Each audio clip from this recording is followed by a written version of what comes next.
సృష్టి యావత్తు ఉన్న బ్రహ్మానికి బ్రహ్మం నమస్కరించుతూ బ్రహ్మమ్మకు అనేక నమస్కారములతో బ్రహ్మమే ఈ సాంగత్యం చేసుకుంటాంది. ఉన్నదంతా బ్రహ్మమే అయ్యింది. బ్రహ్మం ఏమంటున్నారంటే ఆత్మ కంటే వేరే ఏది కూడా నిత్యం కాదు, సత్యం కాదు. ఒక్క బ్రహ్మమే సత్యము. దాన్నే ధ్యానించండి, దాన్నే దర్శించండి, సమస్తము అది అయి ఉంది అంటున్నారు. అంటే ఆత్మను మనం ఎలా భావించాలి, ఎలా దాన్ని నిలుపుకోవాలి, ఎలాగ స్వేచ్ఛ వస్తుంది. మరి ఆత్మని ఆత్మగా చూసినప్పుడే కదా మరి ఏ దేవతను ఆరాధించినా మనం ఆ దేవత అవుతాం కదా. అలాగే బ్రహ్మాన్ని ఆరాధింతే బ్రహ్మం అవుతాం. మనం దేన్ని ఆరాధించున్నామో అది అవుతాం, అది తెలిసింది. మరి బ్రహ్మాన్ని ఆరాధింతే బ్రహ్మం అవుతాం అని తెలిసింది కదా. మరి మన ఇంద్రియాలు నిగ్రహించుకోవాలి. ఇంద్రియ నిగ్రహం ఎప్పుడైతే వచ్చిందో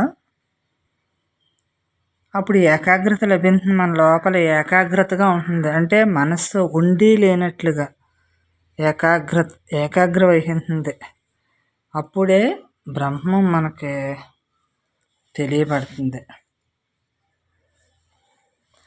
మన యందు మనం దర్శించుకోవాలి. మరి ఏకాగ్రం లేకుండా మన మనసే స్థిరం లేకుండా ఎలా మనం గ్రహించగలం? ఇక్కడ మనసుని గ్రహించింది, అక్కడ నిన్ను నువ్వుగా మిగలటం గ్రహించింది. మరి అక్కడ రెండూ ఉంది. మరి ఈ రెండు ఉండాలా, రెండు ఒకటి అవ్వాలా అంటే ఏదైనా ఒకటిగానే, అన్నీ ఖాళీగానే ఉండాలి. ఇక్కడ మనసు వచ్చినా ఖాళీయే, అక్కడ నువ్వు ఖాళీయే కదా. ఎప్పుడు ఉన్నది అదే ఉంది కదా.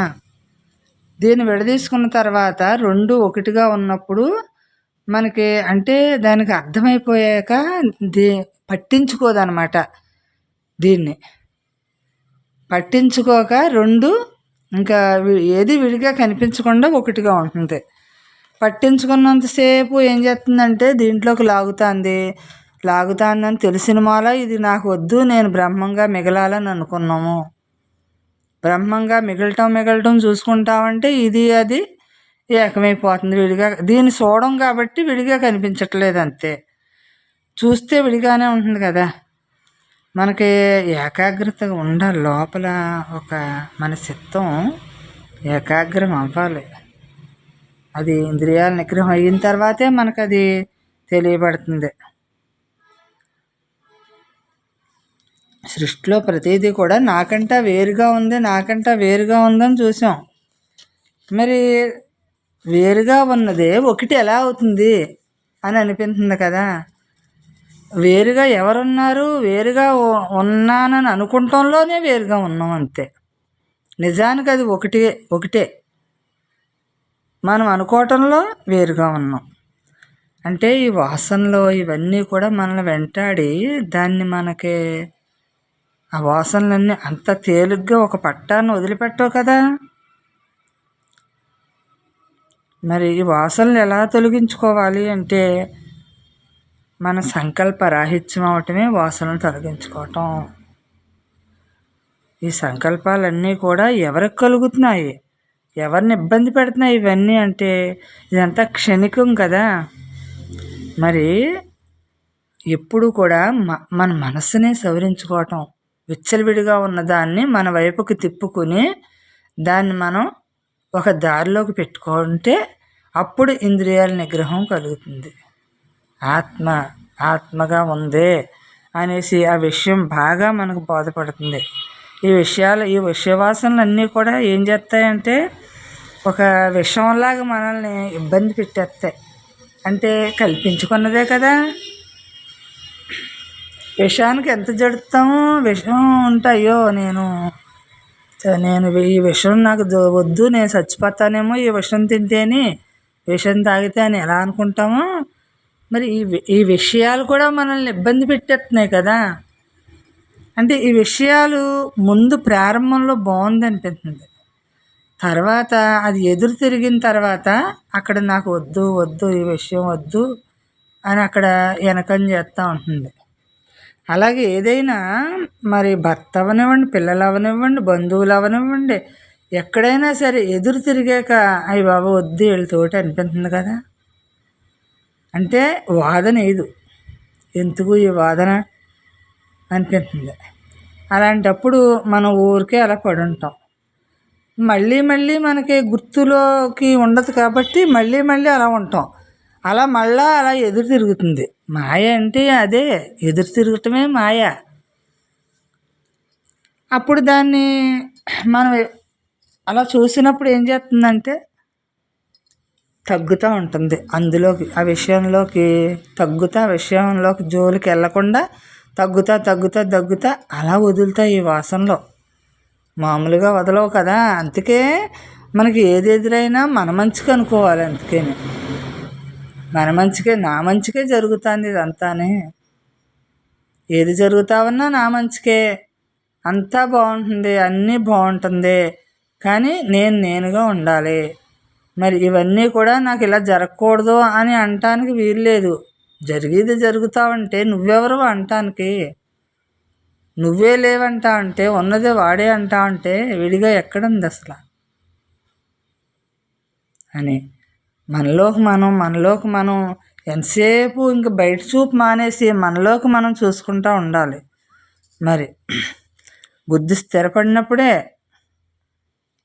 మనకి అంటే ఈ దృశ్యం ఎలా కనిపిస్తుందంటే మనకి చూడగానే వాళ్ళ రంగు, రూపు, అదే నామం, వాళ్ళ గుణం అన్నీ కనిపించిపోతున్నాయి. దాన్ని మనం ఎలా తీసుకోవాలి అంటే ఈ గుణాన్ని సవరించాలి. నీలో గుణం ఉందే, నాది నాది నేను అంటాందే, దాన్ని సవరించుకున్నప్పుడే అక్కడ ఎలా చూడాలో గ్రహించాలో తెలుస్తుంది. అంటే అక్కడ ఊరికి మనం చూస్తాం, అన్నీ ఉంటాయి మనకే, కానీ మనం దేనితోటి లేము అంతే. అది అనుభవపూర్వకంగా మనం గ్రహించుకున్నప్పుడే అలా మిగులుతాం. మరి అనుభవపూర్వకంగా గ్రహించాలంటే అహర్నిశలు మనం దానికోసం అంటే ఈ దృశ్యాన్ని చూసి నేను భ్రమిస్తున్నాను కదా. మరి ఈ దృశ్యం అంతా అకస్మాత్తుగా ఎప్పటికైనా సరే అదృశ్యమైపోతుంది కదా. మరి నేను ఎప్పుడూ ఉన్నవాడిని కదా, అదృశ్యం అవట్లేదు కదా, ఎప్పుడూ ఒకేలా ఉన్నాను కదా. ఆది మధ్యాంతరహితుడు కదా పరమాత్మ. ఇది తుది, ఇది మొదలు అని లేదు కదా. అలాగ మనకి సంకల్పాన్ని ఎప్పుడైతే మనం బ్రహ్మార్పణం చేసేసామో ప్రతిదీ కూడా ఇంకా అక్కడ దృశ్యం లేదు. ఇప్పుడు దేహం నిజం అనుకున్నాం, దేహం నిజం, నేను నిజం అనుకున్నాం కదా. మరి అది యథార్థం కాదని మనకు తెలియక నేను అనుకున్నాం. మనం ఒక నామస్మరణ చేసేసాం, ఈ దేహం నేను అని ఒక నామం చేసినట్టు చేసేసాం. మరి ఇప్పుడు ఇవన్నీ తొలగటానికి ఒక నామం పట్టుకోవాలి. అదే మహామంత్రం బ్రహ్మం. నేను ఏదై ఉన్నాను, నేను అదే, ఉన్నది ఇదే నేను. అంటే ఒకప్పుడు దేహం నేను అని భావించాము, ఇప్పుడు నేను బ్రహ్మం నేనని భావించుతున్నాం. అంటే ఇటు వెళ్తే ఇలా ఉంటుంది అని కూడా మనకు తెలియదు. తెలియకుండానే చేరామంటే మనకి ముందే ఒకప్పుడు అనుకున్నాం మనం, నేను బ్రహ్మంగా మిగలాలని అనుకున్నాం కాబట్టి మిగలటానికి మనకి ఈ బ్రహ్మం అమ్మ దొరికి ఇలా మిగలటానికి మనం చూసుకుంటాం. విధిలో ఏది ఉందో అది జరుగుతుంది, నాకు సంబంధం లేదని ఎలా వదిలేసామో అలాగే మన మనసు ఎలా కొన్నాళ్ళు బుజ్జగించి లాలింతాము. అది చెప్పిన మాట వినకపోతే దాన్ని వదిలేస్తాం కదా. ఇదే నేను, అదే ఇది సవరించుకోవాలి అని అనుకుంటాం. ఎందుకు సవరించుకోవాలి? ఇంకా అది మనం చెప్పిన మాట విననప్పుడు వదిలేస్తాం అంతే. కానీ అది ఎప్పటికైనా మన దారిలోకి రావాలి కదా. దానికి విడిగా ఎక్కడ స్థానం లేదు కదా. ఎక్కడికి వెళ్ళి నా దగ్గరికే వస్తుంది కదా మళ్ళీని. మరి నా దగ్గరికి వచ్చి దాన్ని మరి నేను చెప్పినట్టు వినకపోతే నేను వదిలేయాలి కదా. ఎవరైనా సరే, మన పిల్లలైనా సరే, మనకి ఎవరైనా సరే, మనం ఒక మార్గం ఇది కాదు ఇది అని చూపించాం. బ్రహ్మమ్మ మనకి ఈ దారి చూపించారు. మనకి ఇందులో మనం బ్రహ్మంగా నిలబడటానికి మనం ఆ దారి చూసుకోకుండా ఉంటే, దారి చూపించారు, ఆ దారిలో మనం నడవకపోతే బ్రహ్మంగా వదిలేస్తారు కదా. పోన్లే వాళ్ళే ఎప్పటికొకప్పటికి బ్రహ్మం దారికి వస్తారు, వాళ్ళే వస్తారులే, అయ్యి ఉన్నారులే, వాళ్ళు అయ్యే ఉన్నారు కదా అని ఎలా అంటున్నారో, అలాగే ఈ మనసును మనం వెళ్తే వెళ్ళని, ఎక్కడుంది దానికి చోటు? నాలోనే కదా, నా దగ్గరికే కదా ఎప్పటికైనా తిరిగి రావాలి. అది అమెరికా వెళ్ళినా ఎక్కడికి వెళ్ళినా నిమిషాల మీద వెళ్ళిపోతాను, నిమిషాల మీద వచ్చేస్తుంది కదా. నిమిషాలు కాదు, సెకండ్ల మీద వచ్చేస్తుంది. మరి అది ఎక్కడుంటే నువ్వు అక్కడ ఉంటే ఎందుకు? నువ్వు ఉన్న చోట ఉండు, అప్పుడు అది ఆటోమేటిక్గా ఆ క్షణంగానే నువ్వు ఉన్న చోటకి అది ఉంటుంది. అలా మనం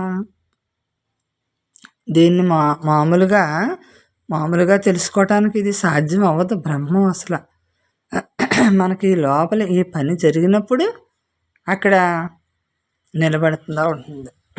నిలబెట్టుకోవాలి మనం. దాని అంతటా అదే వదిలేసి వెచ్చలవిడిగా నిలబట్టలేదని అంటాం కాదు. గుర్తించాల్సింది గుర్తించటం, నిలబడేది అలా నిలబడతా ఉంటుంది. ఎండ వచ్చింది, వాన వచ్చింది, మరి చలి వచ్చింది, ఇవన్నీ మనకు అవసరం లేదు కదా. ఎండ ఎవరికి వచ్చింది? తన పని తను చేస్తుంది. వర్షం తన పని తను చేస్తుంది. మరి మనం ఎందుకు ఎండ వచ్చిందని కదుపుకోవటం ఎందుకు? మనల్ని మనం వాన వచ్చిందని కదుపుకోవటం ఎందుకు? ఎవరి పని వాళ్ళు అవి చేస్తున్నారు కదా. సూర్యుడు తన పని తాను ఎలా చేస్తున్నాడు? మరి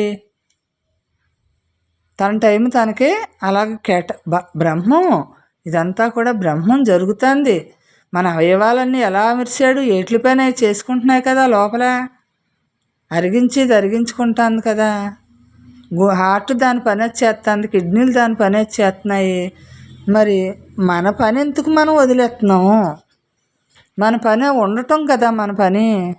మరి ఎందుకు నిలబడలేకపోతున్నాను? నేను ఉన్న చోట ఉండలేకపోతున్నాను అంటే నన్ను నేను సవరించుకోవటం నాకు తెలియక, ఎలా మిగలాలో తెలియక, నా సంసారం ఎలాగా చేసుకోవాలో నాకు తెలియకపోతే అత్తిరిబిత్తిరిగా ఎలా ఉంటుందో అలా బ్రహ్మం మనల్ని మనం సవరించుకోకపోతే బ్రహ్మంగా మిగలలేము. అంటే మనల్ని మనం సవరించుకోవడం తెలియనప్పుడు మనకి ఇంకా ఎన్ని జన్మలెత్తినా కూడా మనం దీన్ని సవరించుకోలేం. ఇప్పుడు సవరించుకోకపోతే తెలిసినప్పుడు సవరించుకోవాలి. తెలియనప్పుడు ఎలాగా వెచ్చలవిడిగా వదిలేస్తాం. ఉన్నాం వెచ్చలవిడిగా తెలియక. సంసారం ఎలా చక్కబెట్టుకోవాలో తెలియలేదు. చక్కబెట్టుకున్నాక ఎంత బాగుంటుందో సంసారం. అలాగే మన అన్నీ కూడా మరి ఎలా సవరించబడతాయి అంటే, మనం ఈ బ్రహ్మం అంటే ఈ బంధంలో ఎప్పుడైతే చిక్కుకోకుండా ఉన్నామో అప్పుడు బ్రహ్మం నిలబడుతుంది. మరి ఏ బంధంలో చిక్కుకుందాము? మరి వాసనల రూపేణా మనం తెచ్చుకున్నాం కదా, మరి ఇవన్నీ తొలగాలి కదా. తొలగకుండా నేను బ్రహ్మంగా నేను ఎలా మిగులుతాను? మరి సంకల్పరాహిత్యం అవ్వాలంటున్నారు. మరి ఎలా జరుగుతుంది? మనస్సుని ఎప్పుడూ కూడా బ్రహ్మం వైపుకి తిప్పినప్పుడు, అది బయట వ్యవహారం నడపనప్పుడు, పరమాత్మ వైపుకి తిప్పినప్పుడే ఈ జగత్తంతా కూడా మన భావనలో తొలగి బ్రహ్మం అవుతుంది. అంతవరకు కూడా ఎట్టి పరిస్థితిలోనే అవ్వదు. మరి ఇది తొలగాలి అంటే మనం మహాత్ముల సాంగత్యం చెయ్యాలి కదా, ఆత్మవిచారణ చెయ్యాలి. ఆత్మవిచారణ జరగాలి. లోపల నిజం ఏది అని జరగాలి, అసలు యథార్థం ఏది అని మనకు లోపల జరగాలి. మహాత్ముల సాంగత్యం మరి చెయ్యకపోతే మనం ఆత్మజ్ఞానం మనకు అంత తేలిగ్గా దొరికేది కాదు. అంటే సంకల్పాలన్నీ ఎప్పుడైతే నశించినాయో అప్పుడు ఆత్మస్వరూపం బయటపడుతుంది కదా.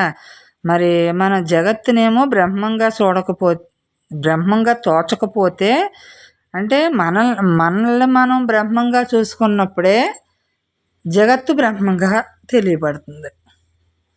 ముందే జగత్తు బ్రహ్మంగా తెలియబడదు కదా. ఇది చెట్టు ఉంది, ఈ కాయలు కాస్తున్నాయి, ఆ పళ్ళు ఇస్తున్నాయి, అంతవరకే తెలుసు. అంతకు మించి ఇంకా లోతుగా మనకు తెలియదు. ఎప్పుడైతే ఈ బ్రహ్మం నేనై ఉన్నాను, దేహం నేను కాదన్నప్పుడు దానికి కూడా ఆ ఆధారభూతుడు బ్రహ్మమే కదా. బ్రహ్మం వల్లే కదా ఆ చెట్టు ఎలా వచ్చింది, బ్రహ్మం వల్లే కదా ఆ కాయలు అలా కాసినాయి, ఆ చెట్టే అంత ఉపకారం చేస్తుంది కదా. అంటే అది ఏం చేస్తుంది? ఆ ఉపకారం ఆశించకుండా ఆ చెట్టు మనకి ఆ పళ్ళు ఇస్తుంది, దేన్ని ఆశించట్లేదు.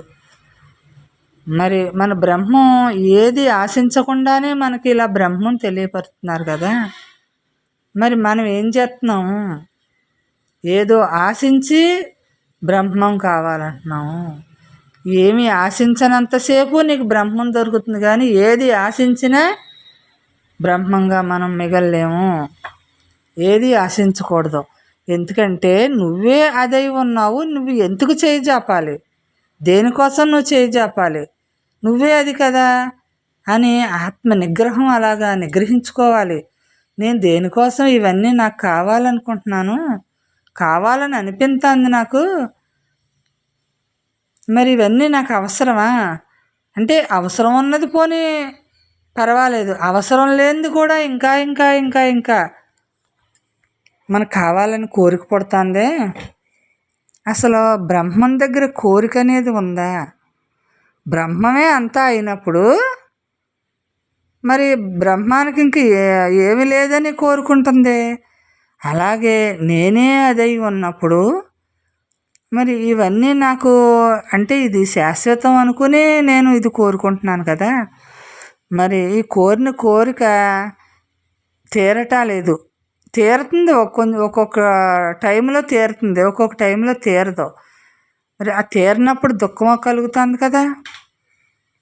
మరి ఆ కోరికే లేకుండా చేసుకుంటే అక్కడ దుఃఖం లేదు. దేన్ని కోరుతున్నాను నేను? కోరవలసిన దాన్ని కోరాలి కదా. పరమాత్మ కదా మనకు తెలియబడాలి, మరి దాన్ని కదా కోరుకోవాలి మనం. అంటే మనం గ్రహించటమే అక్కడ మనల్ని మనం గుర్తించగా కోరుకునే వస్తువు రెండోది లేదని ఎప్పుడైతే తెలిసిందో అప్పుడు మనం అలా మిగలగలుగుతుంది. అంటే విషయం దానికి అర్థం అవనంతసేపు ఇలా తర్జన భర్జన ఉంటుందమ్మా.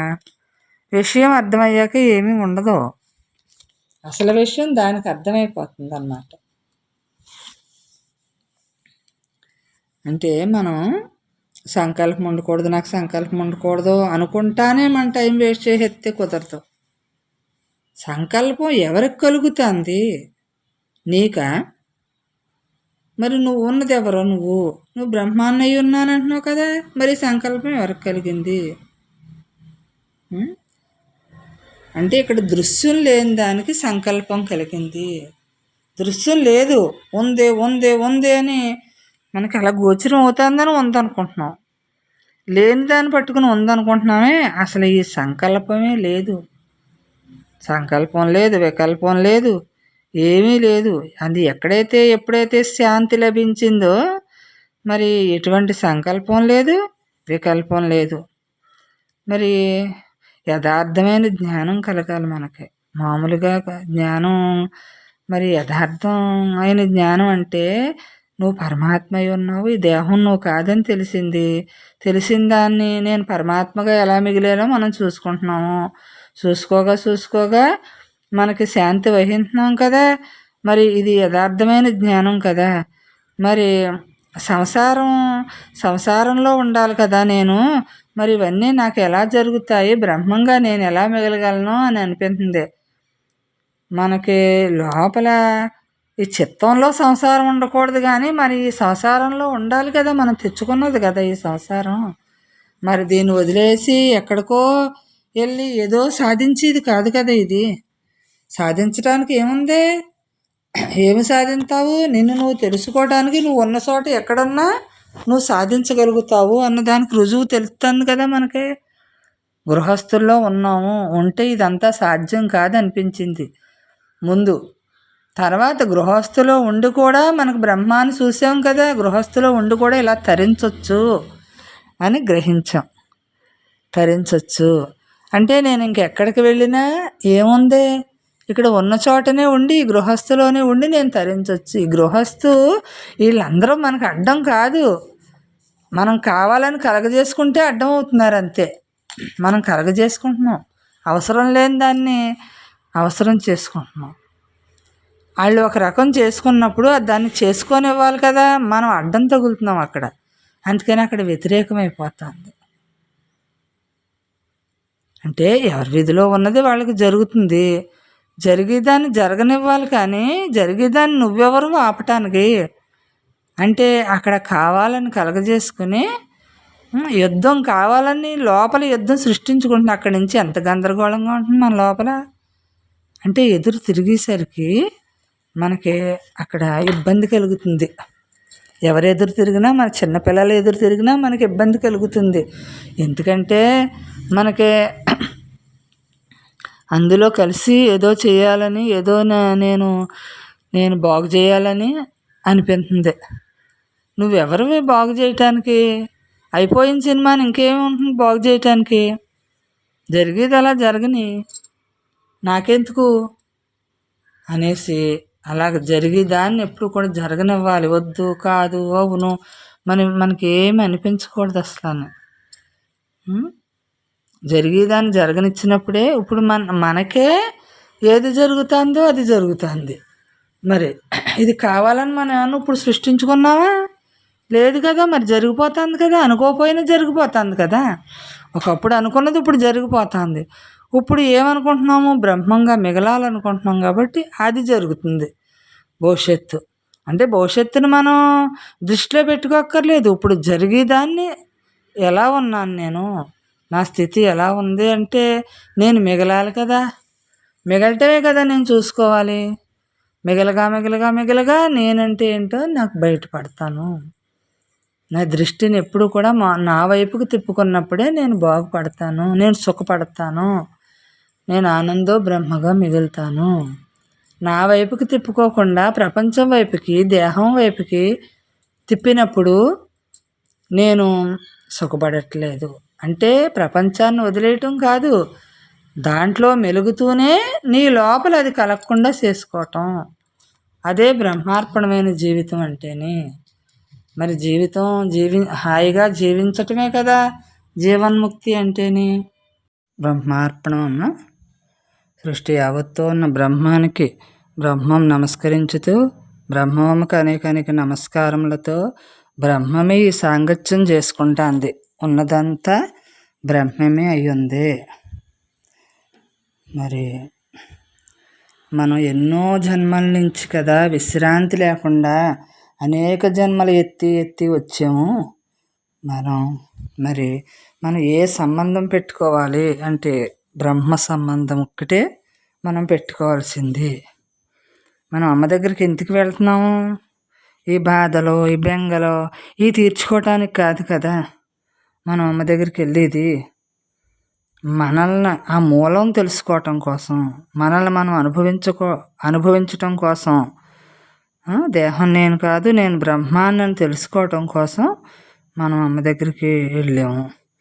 అమ్మ నాకేదో చేసేయాలి, అమ్మ నాకు పూర్తిగా బ్రహ్మం చేసేయాలి కాదు కదా. ఇక్కడ అనుభవించడానికి వెళ్ళాం. ఈ బాధలో, ఈ బెంగలో తీర్చుకోవటానికి. మరి ఇవే తీర్చుకుంటూ ఉంటే ఎప్పుడు బ్రహ్మంగా మిగులుతాము. బ్రహ్మంగా మిగిలినప్పుడు ఆటోమేటిక్గా అవన్నీ కూడా బెంగ, బాధ, భయం అన్నీ పోతాయి. ధీరత్వం కలుగుతుంది, బ్రహ్మధీరత్వం ఉంటుంది.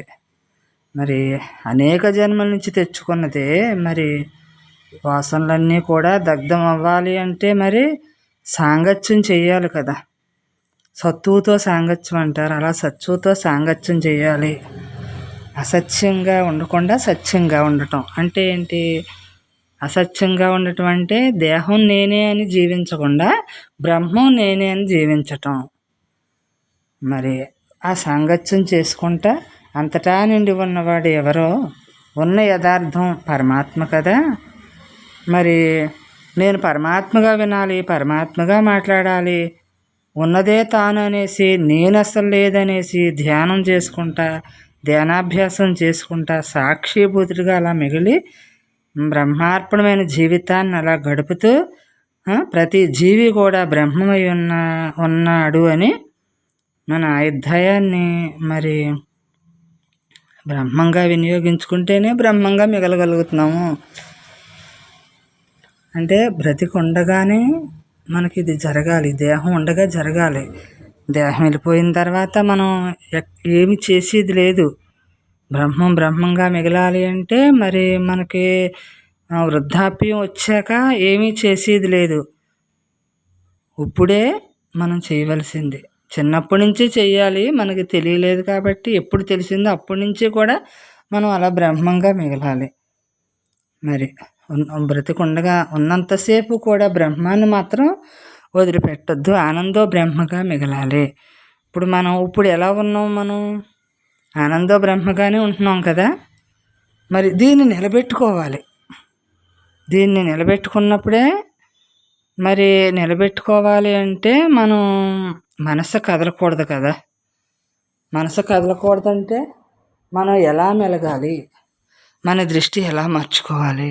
మన మనసు కదలకూడదు. మరి కదలకూడదంటే దానికి తగ్గట్టుగా మనం ఇంట్లో ఎలా మసులుకోవాలి? భర్తని లోపలున్న ఈ దేహం నిజం కాదు కదా, ఈ లోపలున్న ఈ దేహి నిజం కదా అన్నప్పుడు ఏమవుతుంది? అక్కడ ఆ భర్త నిన్ను తిట్టినవన్నీ కూడా నీకు తగలట్లేదు. అక్కడ అవన్నీ కూడా ఈజీగా వదిలేయగలుగుతున్నాం. మరి లోపలున్న ఆ దైవాన్ని చూసుకోవాలి కదా. నేను అలాగ పిల్లలైనా, భర్త అయినా, అత్తమామలైనా, తల్లిదండ్రులైనా సరే ఆ దైవాన్ని చూసుకుంటా ఉంటే మనకు మనసు కదలదు. మరి వాళ్ళని ఆ వ్యక్తిగా చూసినప్పుడు మనసు కదులుతుంది. దేహంగా చూసినప్పుడు అలా కదలకుండా, మన మనసు కదలకుండా మన కుటుంబంలో అలా మెలిగినప్పుడు మనకి బ్రహ్మం బాగా నడుస్తుంది. మన కొడుకైనా, కోళ్ళైనా, అల్లుడైనా, కూతురైనా, పిల్లలైనా అందరినీ ఒక బ్రహ్మంగా మనం చూసినప్పుడు మన మనసు కదలదు ఆటోమేటిక్గా. అక్కడ ఎదురు తిరుగుతావంటే మనకి లోపల ఏమనిపిస్తుందంటే నేను వీళ్ళతోటి అనిపించుకోవాలా నేను అనిపిస్తుంది కదా. అలా అనిపించుకున్నాను అనే ధ్యాస లేకుండా మనం తయారైపోవాలి. నేను అనిపించుకున్నానంటే మనకు దుఃఖం కలుగుతుంది. మనం ఎవరు అనిపించుకోవటానికి? అక్కడ మనం లేము. ఇక్కడ ఉన్నది నేను కదా, బ్రహ్మం కదా, అసలైన నేనే కదా, ఎప్పుడు ఎల్లవేళలా ఉంది. మరి ఇక్కడ నేను ఎవరితో అనిపించుకుంటున్నాను అంటే లేనిది లేనట్టుగా ఉంది. అది లేదు అసలు అని దుఃఖం కలుగుతుంది అంతే. అక్కడ మనం బ్రహ్మం కదా, ఇక్కడ తన అందరిలోనే బ్రహ్మమే కదా ఉంది. నా పిల్లలు ఎదిరించారంటే అందులో బ్రహ్మం కదా ఉంది. ఎవరు ఎదిరింతారు? నన్ను ఎవరు ఎదిరించట్లేదు, ఉన్నదంతా బ్రహ్మమే అని మిగిలినప్పుడు ఇంకా ఏ గొడవ ఉండదు. మన మనసు కదుపుకోకూడదు అంతే. ఏదో ఒక రకంగా మనం ఏం చెప్పుకుంటామో మనకే తెలియదు, కానీ మనకి మనస్సు కదుపుకోకూడదుకుండా మనం మెలగాలి. మరి అప్పుడు బ్రహ్మంగా మనం ఆఖరి శ్వాస వరకు మిగులుతాం. వృద్ధాప్యమైనా ఏదైనా నిలబెట్టుకుంటుంది. అంటే మరి రోగం వచ్చింది అంటున్నాం. రోగం వచ్చినప్పుడు మనసు కదులుతుంది. ఎలా కదులుతుంది అంటే నాకు రోగం వచ్చింది అంటున్నాను కదా, అందుకని కదులుతుంది. అలా నువ్వెవరివి? నీ దేహానికి వచ్చింది కానీ నీకు రాలేదు కదా రోగం. నీ దేహానికి వచ్చింది. ఆ దేహానికి తగ్గట్టుగా దానికి వెయ్యి, దాని గొడవ వదులుతుంది. అంతేగాని నేను మననం చేసి నేనే అదైపోతే ఎలా కుదురుతుంది? ఇంకా మూలంగా ఎప్పుడు మిగులుతాము? ఈ పైదాన్ని చూస్తున్నాం ఎంతసేపుని, మనల్ని మనం చూసుకోవట్లేదు. ఈ పైగా నడిచేదాన్ని మనం చూసేసి దృష్టి పెట్టేస్తున్నాం. దీన్ని ఏదో సవరించాలనుకుంటున్నాము. ఏది సవరించబడదు, ఏది కూడా సవరించబడదు. మనల్ని మనం సవరించుకోవడమే తేలిక. ప్రపంచంలో సవరిందామన్నది అంతా కూడా మన టైం వేస్ట్ అవుతుంది, కానీ అదేమీ సవరించబడదు. అలాగా మరి కూతుర్ని చూస్తే ఒక రకం భావన, కోళ్ళని చూస్తే ఒక రకం భావన ఎందుకు కలుగుతుంది అంటే కూతురుతో మమకారం నిండిపోయి ఉంది. కోళ్ళ బయట నుంచి వచ్చింది కదా అని ధ్యాస, ఆ ధ్యాస ఉంది. ఆ రెండు ధ్యాసలు మనం వదిలిపెట్టుకుంటే బ్రహ్మంగా మిగలొచ్చు. ఇక్కడ మమకారం ఎవరి కోసం? ఇది నాది అంటున్నాను. అనేక జన్మల నుంచి వదిలేసి వచ్చాను కదా. మరి ఇక్కడ నాది నాది అంటున్నాను, ఇక్కడ పరాయిది అంటున్నానేంటి? పరాయిది వచ్చిందని నీ భావన మార్చుకుంటావు. అక్కడ ఎవరు ఎదురు తిరుగుతారో మనకు సంబంధం లేదు. ఎదురు తిరిగింది ఎవరు అసలు? నువ్వు గతంలో చేసుకొచ్చింది కాబట్టి ఇప్పుడు అది ఎదురు తిరుగుతుంది అక్కడ, అంతే. ఏదైనా ఎవరైనా ఏదైనా మరి వాళ్ళని బ్రహ్మమయం చేసుకోవాలి. మనం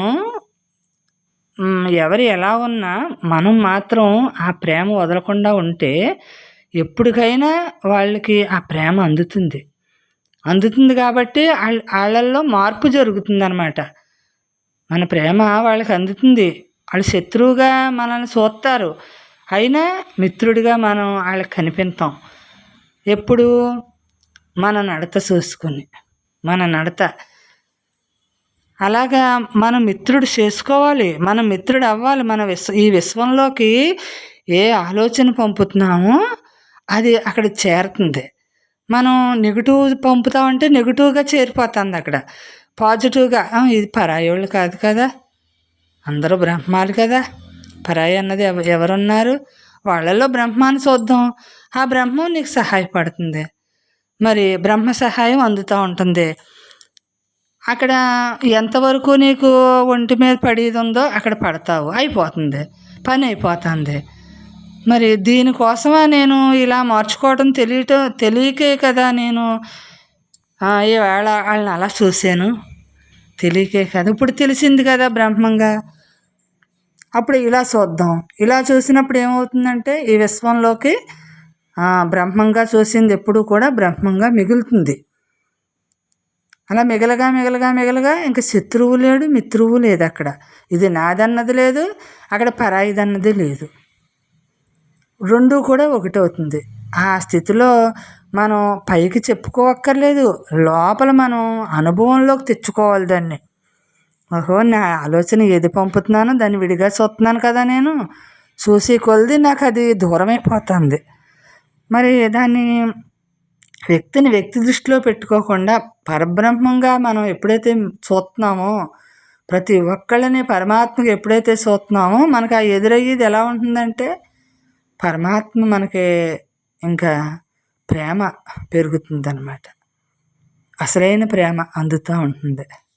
మరి చిన్న చిన్న కిటికీల్లో మనం మనసు కదుపుకోకుండా మనం అలాగా రూపంగా ఉన్నారు. అందరిలోని అంతర్యామిగా ఉన్నాడు కదా. మనం పరమాత్మ చేరటమే జీవుని పరమలక్ష్యం కదా. జీవుడు లక్షణం అదే. మరి ఇంకా ఎప్పటికైనా చేరవలసిందే కదా. ఎప్పటికైనా చేరాలి. పరమాత్మ సమస్త జీవకోట్ల యందు ఒక సమంగా ఉన్నాడు, అంతర్యామిగా ఆత్మరూపంగా ఉన్నాడు. జీవుడి శేషం అయిపోయింది, చెప్తాను అంతేనా? జీవుడి సమస్త కార్యాలను సంకల్పించు సమస్త సంకల్పములను పరమాత్మ సాక్షి మాత్రుడే సదా చూస్తున్నాడు. అంటే ఇప్పుడు మనం చేసి సంకల్పం లోపల నుంచి చేసి జరిగేదంతా కూడా సర్వానికి సాక్షిగా ఉండి చూస్తున్నాడు. సర్వానికి ఆధారం అయ్యి ఉన్నాడు, తానే ఆధారం అయి ఉన్నాడు. తాను ఎలా చూస్తున్నాడు అంటే చూసి చూడని వలె తన నిండే జరుగుతుంది, కానీ తాను నా వల్ల జరుగుతుందని అనుకోవట్లేదు. నా వల్ల జరుగుతుంది అంటే మనకి జీవుడి లక్షణమే అది. బ్రహ్మ లక్షణం పరమాత్మద లక్షణమే లేదు, ఏ లక్షణము లేదు పరమాత్మకి. అంత సమానమే, అందరిలోనే అంతర్యామిగా ఉన్నాడు కదా. మరి ఎవరేదన్నా మనకి ఎందుకు దుఃఖం కలుగుతుంది? మరి మనం చూసే విధానం తేడా దుఃఖం కలుగుతుంది. మరి అందరిలోనే అంతర్యామిగా ఉన్నారు అంటారు కదా. పాలయందు వెన్నవలే ప్రపంచమంతా వ్యాపించి ఉన్నారు. పాలల్లో వెన్న కనిపించట్లేదు కదా, కానీ లేదందామా? ఉంది కదా, ఉంది, కనపడదు. అంటే దాని పని ఎలా చేయాలి? పాలు కాయాలి, తోడు పెట్టాలి, దాన్ని చిలకాలి, అప్పుడు వెన్న అవుతుంది. మరి ఇప్పుడు మనం ఏం చేయాలి? వెన్న కనపడట్లేదు, మనం ఎలా తెలుసుకోవాలి దాన్ని? పాలల్లో వెన్న ఉంది, వెన్నుంది. కానీ వెన్న కనిపించట్లేదు. అమ్మ చెప్పారు నాకు ఇది ఉన్నదంతా బ్రహ్మమే అయి ఉంది అన్నారు. ఉమ్. మరి ఈ సృష్టిలో ప్రతిదీ బ్రహ్మమే అంటున్నారు. మరి బ్రహ్మంగా నేను ఎలా గ్రహించాలి దాన్ని అని మనకు తెలియాలి కదా. ఎలా గ్రహించాలి బ్రహ్మంగా? మనం మనం ఎలాగ పాలయందు వెన్న ఉంది ఉంది అని తెలిసింది, కానీ తెలియలేదు. తెలియలేదంటే ఉంది. ఎవరో చెబితే తెలిసింది, పాలల్లో వెన్న వస్తుందని ఎవరో చెబితే తెలిసింది. ఇప్పుడు చేసి